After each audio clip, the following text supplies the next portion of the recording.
नमस्कार दोस्तों, आप सभी का स्वागत है लक्ष्य करियर एकेडमी पर। आज हम आपके लिए टॉपिक लेके आए हैं सेल, जो काफ़ी इम्पोर्टेंट टॉपिक है। जो बच्चे रेलवे, ग्रुप डी और एनटीपीसी की तैयारी कर रहे हैं और साथ के साथ में दिल्ली पुलिस की तैयारी कर रहे हैं, तो उनके लिए काफ़ी इम्पोर्टेंट है सेल। ये बायो का हमारा टॉपिक है। आज हमारा जो बायो का पहला टॉपिक है पार्ट 1, सेल का पार्ट 1। तो सेल क्या होता है? सेल को हम हिंदी में क्या बोलते हैं? कोशिका। इसके बारे में समझते हैं कि सेल क्या होता है और ये दिखाई हमें कैसा देता है। जैसे कि आपको ये स्ट्रक्चर दिखाई दे रहा है, ये स्ट्रक्चर जो है ये सेल का स्ट्रक्चर है। इसके अंदर क्या क्या चीज़ें पाई जाती हैं, तो सबसे पहले हम सेल के बारे में समझेंगे। सेल के बारे में समझ के फिर हम इस स्ट्रक्चर को समझेंगे कि सेल में क्या क्या चीज़ें हमारी पाई जाती हैं और इनका काम क्या होता है। स्टार्ट करते हैं। सेल को हिंदी में क्या बोलते हैं? कोशिका। सजीवों के शरीर की रचनात्मक और क्रियात्मक इकाई को कोशिका कहा जाता है या सेल कहा जाता है। अब इस चीज़ का मतलब समझते हैं। संरचनात्मक और क्रियात्मक इकाई क्या होती है? जो हमारे जो शरीर का जो निर्माण होता है वो एक सेल से होता है। इसलिए हम इसको दूसरी चीज़ में अगर हम बोले, एक छोटी सी लाइन में अगर हम इस चीज़ को बोले, यह संजीव की सबसे छोटी इकाई है। भी कैसे संजीव की सबसे छोटी इकाई? जब हमारे शरीर का जब निर्माण होता है तो सबसे पहले एक सेल बनती है और ये सेल बहुत सारी चीज़ें मिलकर, सेल क्या करेंगी? बहुत सारे सेल आपस में मिलकर टिश्यू का निर्माण करते हैं। क्या बनाते हैं? टिश्यू। और टिश्यू, जो ग्रुप ऑफ टिश्यू होता है वो हमारा ऑर्गन बनाता है, ऑर्गन। और फिर ऑर्गन से क्या बनते हैं? हमारे ऑर्गन सिस्टम। फिर क्या बनेंगे? Organ system. और फिर क्या बनते हैं? हमारे ऑर्गन सिस्टम से फिर हमारे बॉडी का निर्माण होता है। अब कहाँ से फाउंडेशन कहाँ पे रखी गई है? सेल से। तो इसीलिए सेल को ही संजीवों की सबसे छोटी इकाई कहा जाता है। तो सेल के बारे में क्या चीज़ याद रखोगे आप? कि यह शरीर की सबसे छोटी इकाई होती है। और इस सेल के बारे में सबसे पहले रॉबर्ट हुक ने बताया था। इस सेल के बारे में सबसे पहले किसने बताया था? Robert Hooke. और कब बताया था रॉबर्ट हुक ने? 1665 में। और रॉबर्ट हुक ने कैसी सेल के बारे में बताया था? हमें डेड सेल के बारे में बताया था। कैसी सेल के बारे में बताया था? हमें डेड सेल के बारे में बताया था। इन्होंने एक कोर्क ली और कोर्क को इलेक्ट्रो सूक्ष्मदर्शी से देखा। तो सूक्ष्मदर्शी से देखने से इन्होंने सेल को कैसा दिखाई दिया? सेल इस तरह से दिखाई दी, कोठी सी बनी हुई दिखाई दी। जब इन्होंने एक कोर्क ली, एक पेड़ की एक छाल ली और उसको सूक्ष्मदर्शी से देखा, रॉबर्ट हुक ने, जो सेल थी वो हमें इस तरह से दिखाई दी। तो रॉबर्ट ने इसी का नाम क्या दिया? सबसे पहले इसको सेला। सबसे पहले इसको क्या बोला गया था? सेला। और सेला का मतलब ही क्या होता है? सबसे छोटा, सबसे छोटा कमरा। इसको क्या बोला जाता है? सबसे छोटा कमरा। और ये कैसे दिखाई दी? जिस तरह से भवनों का एक निर्माण होता है, एक ईंट से दूसरी ईंट,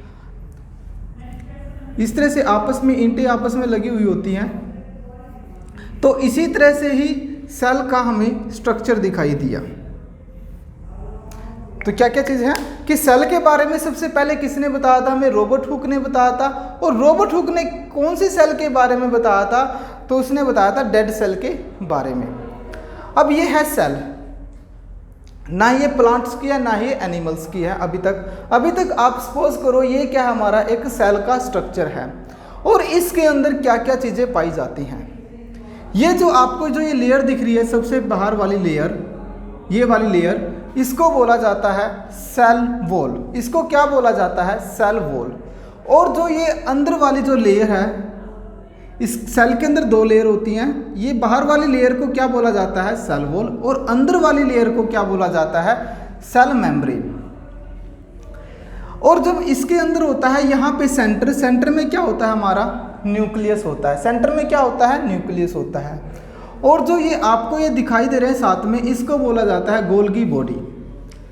और इसी के अंदर पाया जाता है लाइसोसोम, साइटोप्लाज्मा, जो ये एक सेल के अंदर एक लिक्विड भरा हुआ होता है और इस लिक्विड के अंदर ही हमारा क्या होता है, साइटोप्लाज्मा, और इसी साइटोप्लाज्मा को ही हम लिक्विड बोलते हैं। और जो आपको ये जैसे दिखाई देता है ये स्ट्रक्चर कैसा, जैसे हड्डी जैसा स्ट्रक्चर आपको दिखाई देता है, और इसी को बोला जाता है एंडोप्लाज्मिक रेक्टिकोलम। क्या बोला जाता है इसको, एंडोप्लाज्मिक रेक्टिकोलम। और ये दो तरह का होता है, रफ और स्मूथ। इसी के ऊपर एक दाने दाने जैसा राइबोसोम होता है, इसी के अंदर क्या पाया जाता है, राइबोसोम। और फिर आपको ये दिखाई देता है इसी के अंदर क्या होता है, माइटोकॉन्ड्रिया। ये कौन सा है, माइटोकॉन्ड्रिया। ये है हमारे पूरे सेल का स्ट्रक्चर। भाई सेल के अंदर क्या क्या चीज़ें होती हैं और हमने किन के बारे में पढ़ना है, तो ये इन्हीं चीज़ के बारे में हमने पूरी तरह से पढ़ना है कि एक सेल है ये किस तरह से काम करती है और इनका काम क्या होता है। तो मैं इस चीज़ को रफ कर देता हूँ।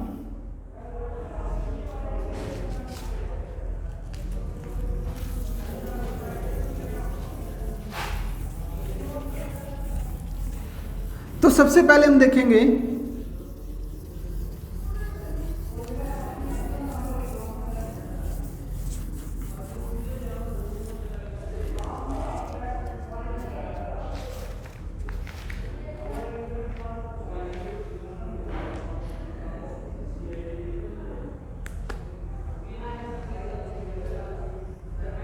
कि जो हमारे पास जीवित सेल के बारे में बताया था,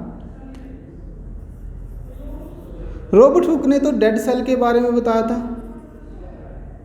और लिविंग सेल के बारे में किसने बताया था, एंटोनी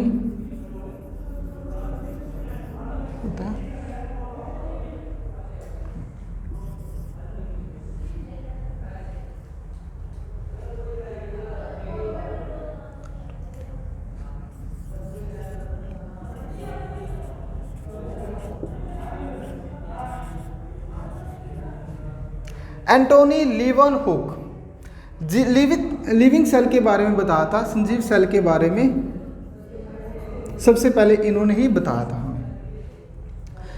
तो जो सेल होती है, अब देखेंगे कि सेल कितने प्रकार की होती है। जो सेल होती है हमारी वो दो प्रकार की होती है। कौन कौन सी होती है सेल, यूकैरियोटिक और प्रोकैरियोटिक। सेल कौन सी होती है हमारी, दो तरह की सेल पाई जाती हैं, एक होती है यूकैरियोटिक और एक होती है हमारी प्रोकैरियोटिक। अब यूकैरियोटिक सेल कौन सी होती है और प्रोकैरियोटिक सेल कौन सी होती है। सेल हमारी जो होंगी वो दो तरह की होंगी,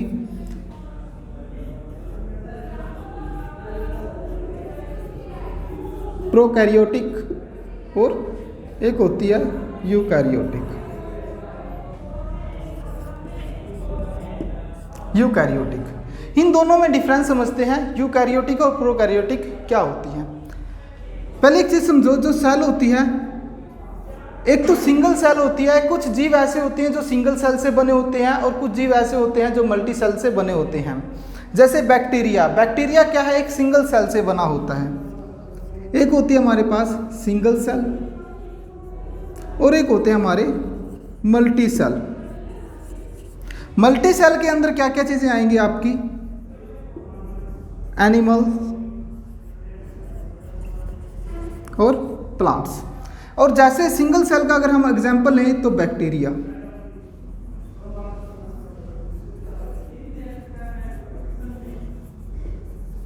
जो बैक्टीरिया होता है ये सिंगल सेल से मिलकर बना होता है। अब बात करते हैं प्रोकैरियोटिक क्या होता है, यूकैरियोटिक क्या होता है। अब जो प्रोकैरियोटिक और यूकैरियोटिक होता है हमारा, इसके अंदर क्या चीज़ें प्रेजेंट होती हैं और क्या चीज़ नहीं होती। मान लो ये क्या हमारा एक सेल है और इस सेल के अंदर क्या होता है, एक न्यूक्लियस होता है। अभी मैंने बताया कि मान लो ये एक सेल होता है और इसी सेल के अंदर क्या पाया जाता है, एक न्यूक्लियस पाया जाता है। अब आप सोचो यहाँ पे एक न्यूक्लियस की लेयर नहीं होती। जो प्रोकैरियोटिक होता है यहाँ पर न्यूक्लियस तो प्रेजेंट होगा लेकिन एक न्यूक्लियस की जो लेयर नहीं होगी। न्यूक्लियस तो प्रेजेंट है लेकिन न्यूक्लियस की जब लेयर नहीं है तो ये क्या होता है, पूरा बिखरा पड़ा होता है। इस तरह से पूरे सेल के अंदर पाया जाता है। तो इसके अंदर जो गुणसूत्र पाए जाते हैं वो इस तरह से बिखरे हुए होते हैं और डीएनए। तो हम यहाँ से कह सकते हैं कि जो प्रोकैरियोटिक होता है इसके अंदर जो सेल होगा वो कैसा होगा, आभासी होगा, ठीक है ना, वेल डेवलप नहीं होगा। इसके अंदर पहला ही डिफरेंस आप क्या लिखोगे, जो प्रोकैरियोटिक होता है ये वेल डेवलप नहीं होता न्यूक्लियस इसके अंदर। और जो अगर यूकैरियोटिक की बात करें, यहाँ पे एक सेल होती है और एक सेल के अंदर ही क्या होता है, न्यूक्लियस होता है। लेकिन साथ में जो न्यूक्लियस होता है इसके बाहर क्या होती है, न्यूक्लियस से बाहर एक न्यूक्लियस मेम्ब्रेन होती है। न्यूक्लियस के बाहर क्या होती है, न्यूक्लियस मेम्ब्रेन होती है।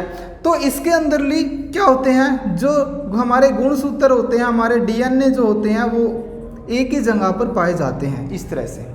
तो पहला ही डिफरेंस क्या होगा कि इसके अंदर जो न्यूक्लियस होता है वो इसका सिर्फ क्या होता है, आभास होता है, और यूकैरियोटिक के अंदर जो न्यूक्लियस होता है वेल डिफाइंड होता है। अब दूसरा एग्जांपल क्या होगा, जो इसकी जो लेयर होती है, जो प्रोकैरियोटिक की जो लेयर होती है वो कैसी होती है।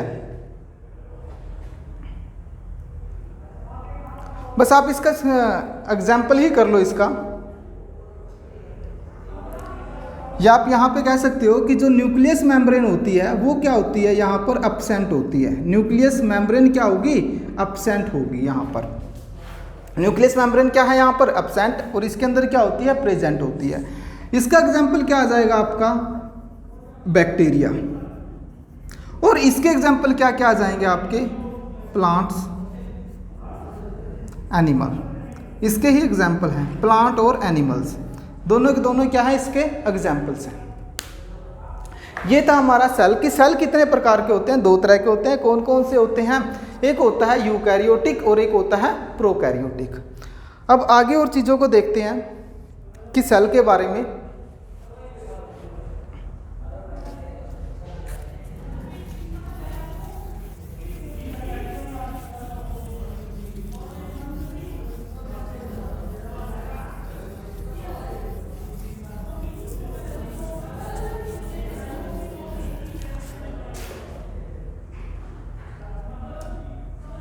अब आप देखोगे कि सेल के बारे में और क्या क्या चीज़ें हमारी पाई जाती हैं। हाँ जी, कुछ क्वेश्चंस हम इसके लिखेंगे, डायरेक्टली आपके एग्जाम में पूछे जाते हैं। जैसे पहला क्वेश्चन है कि सबसे बड़ी कोशिका कौन सी होती है। तो सबसे बड़ी कोशिका शुतुरमुर्ग का अंडा।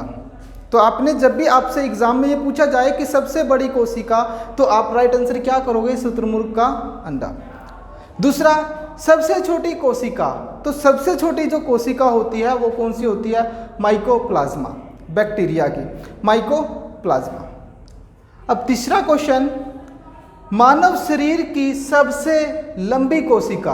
अगर आपसे पूछे मानव शरीर की सबसे लंबी कोशिका, तो हमारी कौन सी होती है, तंत्रिका तंत्र। कौन सी होगी, तंत्रिका तंत्र। मानव शरीर की सबसे बड़ी कोशिका, अब की बार क्या पूछा है, मानव शरीर की सबसे बड़ी कोशिका, तो आपका आंसर क्या आएगा, एग सेल, जो फीमेल्स की होती है।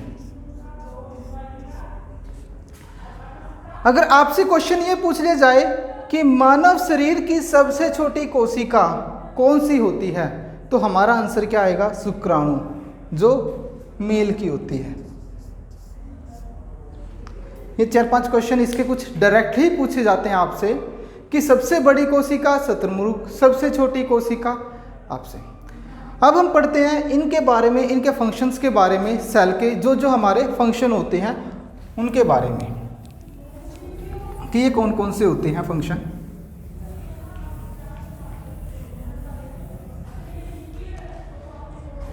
तो सबसे पहले जो सेल की जो लेयर है, सबसे बाहर वाली लेयर, इसको क्या कहा जाता है, सेल वॉल। क्या कहा जाता है इसको, सेल वॉल, सेल वॉल। और ये जो सेल वॉल है ये किसके अंदर प्रेजेंट होती है, तो पहली चीज़ आप लिखोगे, जो सेल वॉल है ये किसके अंदर प्रेजेंट होती है, प्लांट्स में पाई जाती है। कहाँ पर पाई जाती है ये सेल वॉल, प्लांट्स के अंदर पाई जाती है। तो सेल वॉल का जो निर्माण होता है, सेल वॉल जो है किससे मिलकर बनी हुई होती है, तो ये हमारी सेलुलोज से मिलकर बनी हुई होती है। सेलुलोज से मिलकर बनी हुई होती है। और सेल वॉल कहाँ पर होती है? जैसे आपने प्लांट्स देखा है तो ये जो बाहर वाली जो कवर होती है सेल प्लांट्स की, जो पौधे जो बाहर वाली जो कवर होती है, इसी को हम क्या कहते हैं? Cell wall. और इसका काम क्या होता है सेल वॉल का? ये प्रोटेक्शन करने का काम करती है। जैसे सर्दी होगी तो उसको बचाने का काम करेगी। जैसे टेम्परेचर बढ़ेगा तो वहाँ पर कोई भी इफेक्ट नहीं पड़ेगा टेम्परेचर का प्लांट्स के ऊपर। क्यों नहीं पड़ेगा? क्योंकि सेल वॉल क्या करती है? उसको प्रोटेक्शन का काम करती है। और सेल वॉल के अंदर क्या प्रेजेंट होता है? सेलुलोज प्रेजेंट होता है। दूसरी बात, ये सेल वॉल है वो किसके अंदर पाई जाती है? ये केवल प्लांट्स के अंदर ही पाई जाती है। क्या बोलोगे आप? केवल किसके अंदर पाई जाती है? प्लांट्स के अंदर पाई जाती है। अगर आपसे पूछ लिया जाए जो कवक होता है, जो कवक की जो सेल वॉल है वो किससे मिलकर बनी हुई होती है? जो कवक है इसकी सेल वॉल किससे मिलकर बनी हुई होती है? तो ये काइटिन से मिलकर बनी हुई होती है। जो कवक होता है इसकी जो बाहर वाली जो सेल होती है वो किससे मिलकर बनी होती है? काइटिन से मिलकर बनी हुई होती है। अगर ये सेल वॉल, ये जो सेल वॉल है ये कैसी होती है? इसका नेचर कैसा होता है? ये पेरीमेबल होती है। पेरीमेबल का मतलब क्या होता है? कि कोई भी चीज़ अंदर और बाहर नहीं जा सकती। जैसे बाहर का टेम्परेचर है और अंदर जो प्लांट्स के अंदर जो भी चीज़ है, जैसे हमारे साइटोप्लाज्मा, सेल मेम्ब्रेन, तो इन पर कोई फ़र्क नहीं पड़ता। क्यों नहीं फ़र्क पड़ता? जब हमारे बाहर का जो टेम्परेचर है वो कम हो या फिर ज़्यादा हो, क्योंकि इससे कौन प्रोटेक्ट करके रखती है? सेल वॉल प्रोटेक्ट करके रखती है। ये मतलब होता है पेरीमेबल का। तो सेल वॉल समझ में आया। अब बात करते हैं हम किसकी? सेल मेम्ब्रेन की। इसकी सेल मेम्ब्रेन क्या होती है? जो सेल झिल्ली होती है हमारी, जो कोशिका झिल्ली होती है, सेल मेम्ब्रेन। सेल मेम्ब्रेन ये प्लांट्स के अंदर भी प्रेजेंट होती है और एनिमल के अंदर भी, दोनों के अंदर पाई जाती है। प्लांट्स के अंदर भी और एनिमल्स के अंदर भी। और ये किससे मिलकर बनी हुई होती है? हमारी lipid plus protein. Lipid plus protein. और लिपिड को ही हम क्या कहते हैं? फैट कहते हैं। फैट या वसा। तो पहली चीज क्या याद रखोगे सेल वॉल कि जो सेल मेम्ब्रेन है ये किस किस में प्रेजेंट होती है? तो आप बताओगे कि सेल मेम्ब्रेन हमारी प्लांट्स के अंदर भी पाई जाती है और एनिमल के अंदर भी पाई जाती है।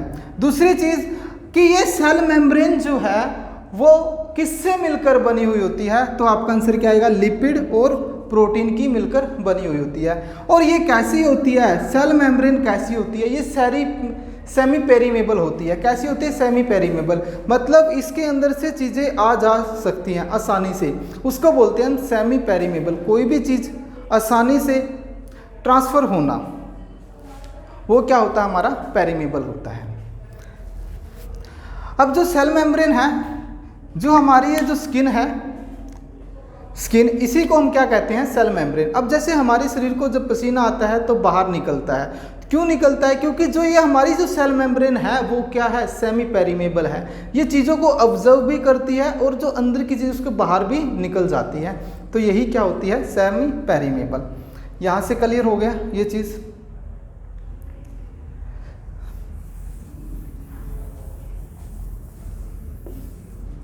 अब जो आगे जो हमारे जो पार्ट बचे हुए हैं इनके 1 बाय 1 करके हम सभी डिस्कस करेंगे और वो हमारा नेक्स्ट पार्ट आएगा सेल का ही, बहुत जल्द आपको कल देखने को मिलेगा सेकंड पार्ट इसका। Okay guys, thank you. आपको इतनी चीज़ समझ में आई होगी सेल के टॉपिक की। Thank you guys. जो आपको अच्छा लगे तो लाइक और शेयर ज़रूर करना।